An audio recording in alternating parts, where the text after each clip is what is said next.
আসসালামু আলাইকুম। তো আজকের ভিডিওতে আমি যে বিষয়টা সিলেক্ট করেছি সেটা অনেকটা ইউনিক বিষয়। সো ওই ইউনিক বিষয়টা নিয়ে কথা বলার আগে আমি অনেকবার চিন্তা ভাবনা করে কিন্তু ভিডিওটা মেক করতেছি। কারণ আজকের ভিডিওটা হয়তোবা রাইভালদের জন্য কিছুটা টক্সিক হইতে পারে। সেই অনুযায়ী কমেন্ট সেকশনে দেদারসে এমন কিছু কমেন্টস আপনারা দেখতে পারবেন যেটা আপনি একজন ব্রাজিলিয়ান ফুটবল ফ্যান্স হিসেবে হয়তোবা মেনে নিতে পারবেন না। সো সেই অনুযায়ী বলতেছি ভিডিওটা অনেকটা ইউনিক। তো লেট স্টার্ট দা ভিডিও। আজকের ভিডিওর মেইন পয়েন্ট হচ্ছে ফিফার র্যাঙ্কিং। যেই ফিফার র্যাঙ্কিংটা নিয়ে ব্রাজিলের যে রাইভাল টিমগুলো রয়েছে তারা কিন্তু ব্রাজিলকে নিয়ে এখন ট্রল করতেছে। কারণটা কি? কারণটা হচ্ছে এখান থেকে মাত্র একদিন আগে যে ফিফার র্যাঙ্কিংটা আপডেট হয়েছে সেই ফিফার র্যাঙ্কিং এ অলরেডি ব্রাজিল 6 থেকে 7 নেমে গেছে, অর্থাৎ আরো এক ধাপ কিন্তু তাদের অবনতি হয়েছে। অপরদিকে আমরা যদি ব্রাজিলের রাইভালের কথা বলি, ব্রাজিলের রাইভাল তো আপনারা সবাই জানেন আর্জেন্টিনা। সেই আর্জেন্টিনা 3 থেকে 2 এ উঠে গেছে। যে ফ্রান্স তারা এতদিন 2 এ ছিল সেই ফ্রান্স কিন্তু এখন 3 এ নেমে গেছে এবং আর্জেন্টিনা 2 এ উঠে গেছে। তো আর্জেন্টিনা যেহেতু এখন 2 এ উঠে গেছে সেই অনুযায়ী তারা ফেসবুকে ইউটিউবে এসে এমন কিছু পোস্ট করতেছে এবং এমন কিছু তথ্য তারা দিতেছে যেটা দেখে একেবারে ভাই হাস্যকর মনে হয়, হাস্যকর। কারণ আপনি একজন ব্রাজিলিয়ান ফুটবল ফ্যান্স হিসেবে এটা মেনে নিতে পারবেন না। মানে বিষয়টা হচ্ছে এরকম, বুঝতেছেন, যে 4 দিনের প্রজা এসে 14 বছরের রাজার পিছনে আঙ্গুল দিতে আসে। মানে বিষয়টা কিন্তু এরকম। এখন আমি এই কথাটা কেন বলছি জানেন?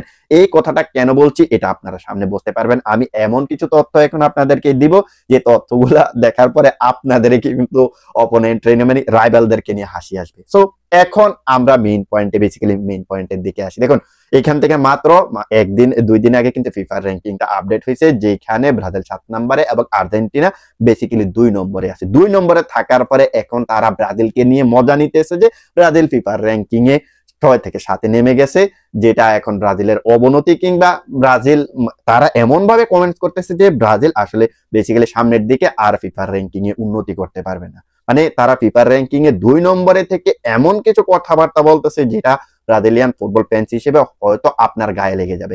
বাট এখন আমি যদি ফিফার র্যাঙ্কিং এর ইতিহাসটা দেখাই তাহলে কি আসলে রাইভাল যারা আছে তারা কি টিকতে পারবে? দেখুন, এখনো পর্যন্ত ফিফার র্যাঙ্কিংটা হিসাব হইতেছে 33 বছর ধরে। 1992 সালেই কিন্তু ফিফার র্যাঙ্কিংটা শুরু হয়েছিল। আর ওই 1992 থেকে 2025 টোটালি 33টা বছর ফিফার র্যাঙ্কিং এর হিসাবটা হইতেছে। এই 33টা বছরে যদি আপনি ফিফার র্যাঙ্কিং এর শীর্ষে থাকা টিমটার দিকে তাকান তাহলে দেখতে পারবেন যে সেটা হচ্ছে ব্রাজিল। এখনো পর্যন্ত ব্রাজিল যতবার ফিফার র্যাঙ্কিং এ ছিল টোটালি সবকিছু মিলিয়ে আপনি দেখতে পারবেন যে 14 বছরের মতো তারা ফিফার র্যাঙ্কিং এর 1 নম্বরে ছিল। আর রাইভাল যারা আছে তারা কয়দিন ছিল? 4 বছরও না। অর্থাৎ কোথায় 4 বছর, কোথায় হচ্ছে 14 বছর। এই জন্যই কিন্তু আমি ভিডিওর ওই সময় বলেছিলাম যে 4 দিনের প্রজা এসে 14 বছরের রাজার পিছনে আঙ্গুল দিতে আইছে, বুঝছেন, যে দেখো আমরা তোমার চাইতে উপরে আছি। আচ্ছা, এখন আমি আপনাদেরকে আরো কিছু তথ্য দেই। দেখুন, এখনো পর্যন্ত ফিফার র্যাঙ্কিং এ সবচাইতে বেশি টপে ছিল ব্রাজিল, যেখানে আপনি দেখতে পারবেন যে এখনো পর্যন্ত টোটাল 5070 দিন ব্রাজিল ফিফার র্যাঙ্কিং এ 1 নম্বরে আসছিল। এখন আপনি যদি আর্জেন্টিনার দিকে তাকান তাহলে দেখতে পারবেন যে তারা মাত্র 1451 দিন মাত্র 1451 দিন ফিফার র্যাঙ্কিং এর 1 নম্বরে ছিল। ভাই রে ভাই, কোথায় 1451 আর কোথায় 5070? আপনি চিন্তা করতে পারতেছেন? এখন আপনি যদি এই 5051 রে যদি একটু যদি 30 দিয়ে ভাগ দেন তাহলে দেখতে পারবেন যে 169, মানে 169টা কি 169 মাস তারা ফিফার র্যাঙ্কিং এ 1 নম্বরে ছিল।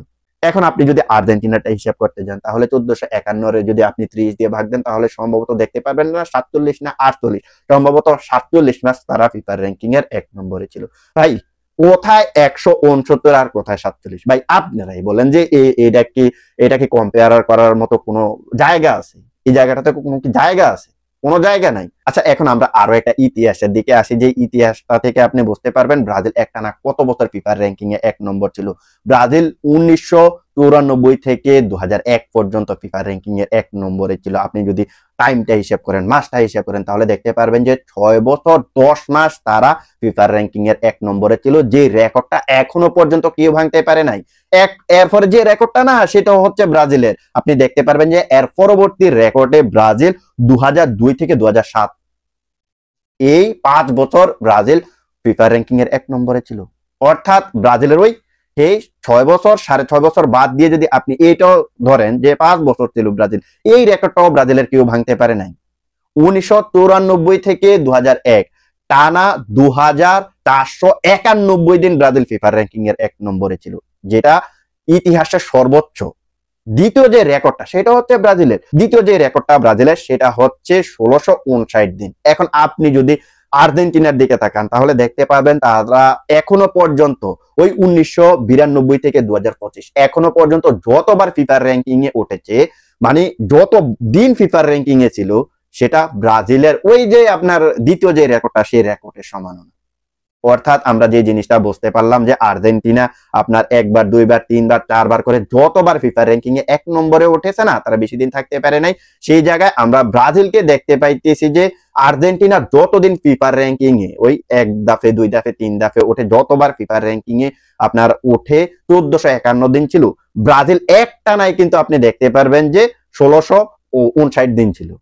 অর্থাৎ ব্রাজিলের একটানা রেকর্ডটাই তারা সবকিছু মিলিয়ে ভাঙতে পারে না। ওই আপনার 2491 তো দূরের কথা। তো সবকিছু মিলিয়ে আমরা যে জিনিসটা দেখতে পাইতেছি সেটা হচ্ছে ফিফার র্যাঙ্কিং এ এখনো পর্যন্ত ব্রাজিল টোটাল 5070 দিন ফিফার র্যাঙ্কিং এর 1 নম্বরে ছিল, যেটা মোটামুটি টানা 14 বছরের কাছাকাছি। অপরদিকে আর্জেন্টিনা ফিফার র্যাঙ্কিং এ ছিল 1451 দিন, যেটা টোটালি হয়তো 4 বছরের আশেপাশে। দেখুন কোথায় 4 বছর আর কোথায় 14 বছর, মানে 4 বছরে ফিফার র্যাঙ্কিং এ থাকা টিমটা আসছে 14 বছরে থাকা ফিফার র্যাঙ্কিং এর পিছনে আঙ্গুল দিতেছে। হ্যাঁ, তোমরা ফিফার র্যাঙ্কিং এ, এটা তোমাদের জন্য না, ফিফার র্যাঙ্কিং এ তোমাদের তলানি আরো তলানিতে যাইতে হবে, ফিফার র্যাঙ্কিংটা আসলে ব্রাজিলিয়ানদের জন্য না। এমন ধরনের কমেন্টস যারা করতেছে, আপনারা কি বুঝতে পারতেছেন আপনাদের পার্থক্যটা আর ব্রাজিলের পার্থক্যটা কোথায়? সো কথা বলার আগে না, ওই আরেকজনের পিছনে আঙ্গুল দেওয়ার আগে নিজের আঙ্গুলটা আসলে, নিজের পিছনে আঙ্গুলটা আসলে কে দিতেছে সেই জিনিসটা কিন্তু আসলে চিন্তা ভাবনা করবেন। ভাই আমি কিন্তু এইখানে কিন্তু রোস্টিং ভিডিও বানাই না, বাট আপনাদের যে কমেন্টস গুলা দেখতেছি ফেসবুক, ইউটিউবে, ওইখানে কমেন্টস গুলা থেকে দেখে আজকের এই ভিডিওতে আমি বলতে বাধ্য হলাম। এখন ভাই সর্বশেষ যে কথাটা বলতে চাই, ব্রাজিলের সঙ্গে ভাই ব্রাজিলের ফুটবল ইতিহাসের সর্বকালের সেরা যে ফুটবলার গুলা আপনি গুনে দেখেন, ব্রাজিলেরই অধিকাংশ বেশি। আপনি আর্জেন্টিনাতে কয়টা খুঁজে পাবেন? 10টা, 8টা, 10টা খুঁজে পাবেন। আর্জেন্টিনাতে আপনি, ব্রাজিলে আপনি দেখাইতে পারবেন 20-25টার মতো লিজেন্ডারি ফুটবলারই আছে। সো যে ব্রাজিলের সঙ্গে আপনারা নিজেদেরকে কম্পেয়ার করতে আসতেছেন কিংবা ব্রাজিলকে ছোট করার ট্রাই করতেছেন, ভাই আগে ইতিহাস জানুন, তারপরে অন্যের পিছনে আঙ্গুল দিতে আসেন। সর্বশেষ কথা যেটা বলতে চাই ভাই, দেখুন ফিফার র্যাঙ্কিংটা নিয়ে আমার কোনো মাথা ব্যথা নেই। যে ফিফার র্যাঙ্কিং এ 1 নম্বরে থাকলে যে একটা বিশ্বকাপ জিতে যাবে জিনিসটা কিন্তু এমন না। আবার ফিফার র্যাঙ্কিং এ যে 7 নম্বরে থাকলে কিংবা 8 নম্বরে কিংবা 10 নম্বরে থাকলে বিশ্বকাপ জিততে পারবে না, বিষয়টাও কিন্তু এমন না। দেখুন ইতিহাস কি বলতেছে, ইতিহাস বলতেছে যারা ফিফার র্যাঙ্কিং এ 1 নম্বরে ছিল তারাও বিশ্বকাপটা জিততে পারছে, যেমনটা আমরা কিন্তু দেখতে পাইছি 1994, আপনার 2010, 2014, এই যে ওই মোমেন্টে যারা বিশ্বকাপ গুলো জিতেছে তারা ওই মোমেন্টে ফিফা র্যাঙ্কিং এর 1 নম্বরে ছিল। আবার এমন কিছু টিম আছে যারা বিশ্বকাপের আগে ফিফা র্যাঙ্কিং এ 1 নম্বরে ছিল না, তারাও কিন্তু বিশ্বকাপ জিতছে। আমি যদি এখন ব্রাজিলের কথা বলি তাহলে কিন্তু দেখতে পারবো যে ব্রাজিল 2002 সালে যে বিশ্বকাপটা জিতেছে ওইখানে কিন্তু তারা ফিফা র্যাঙ্কিং এ অনেকটা পিছিয়ে ছিল। এট দ্য সেম টাইম আপনি আর্জেন্টিনার কথা বলেন, 2022 যখন তারা বিশ্বকাপটা জিতলো তারা কি ফিফা র্যাঙ্কিং এ 1 নম্বরে ছিল? তারা ছিল ফিফা র্যাঙ্কিং এ 4 নম্বরে। সো সবকিছু মিলিয়ে আমি যে জিনিসটা বলতে চাই ভাই, হ্যাঁ ফুটবল আছে, রাইভালিটি থাকবে, তার মানে এই নয় যে আপনি এমন একটা আপনার অপোনেন্টকে এতভাবে ছোট করবেন যেটা আসলে প্রাপ্য না তাদের। আপনার কাছ থেকে কিছুটা না কিছুটা হলেও কিন্তু তারা সম্মান ডিজার্ভ করে। আপনি যদি অন্যকে নিয়ে যদি আপনি ট্রল করেন কিংবা অন্যের পিছনে যদি আঙ্গুল দেন, আপনার পিছনে আইটওয়ালা বাস দেওয়ার জন্য কিন্তু মানুষ রেডি থাকে। তো সবকিছু মিলিয়ে আমি একটা কথাই বলবো, ফিফা র্যাঙ্কিংটা নিয়ে হাই হুতাশ করার কিছু নেই। একটা টিমকে নিয়ে যখন কোনো একটা কোচ এক্সপেরিমেন্ট করবে তখন ওই কোচের পক্ষে রেজাল্ট আসতেও পারে, নাও আসতে পারে, যেটা এখন ব্রাজিলের পক্ষে আসতেছে আবার নাও আসতেছে। তো সবকিছু মিলিয়ে এখন ফিফার র্যাঙ্কিং এ ব্রাজিল কিছুটা ডাউনে আছে, তার মানে এই নয় যে তারা 2026 বিশ্বকাপে ভালো করতে পারবে না। তো এই ব্যাপারে আপনাদের মতামত কি সেটা আপনারা কমেন্ট সেকশনে জানাতে পারেন। তো আজকের ভিডিওটা এখানেই শেষ করব, দেখা হবে অন্য কোনো এক ভিডিওতে। সে পর্যন্ত ভালো থাকবেন। যাওয়ার আগে একবার বলতে চাই, ফুটবল রিলেটেড এমন ভিডিও দেখতে চাইলে চ্যানেলটা সাবস্ক্রাইব করে রাখতে পারেন, সেই সাথে ফেসবুক থেকে দেখে থাকলে ফলো করে দিতে পারেন।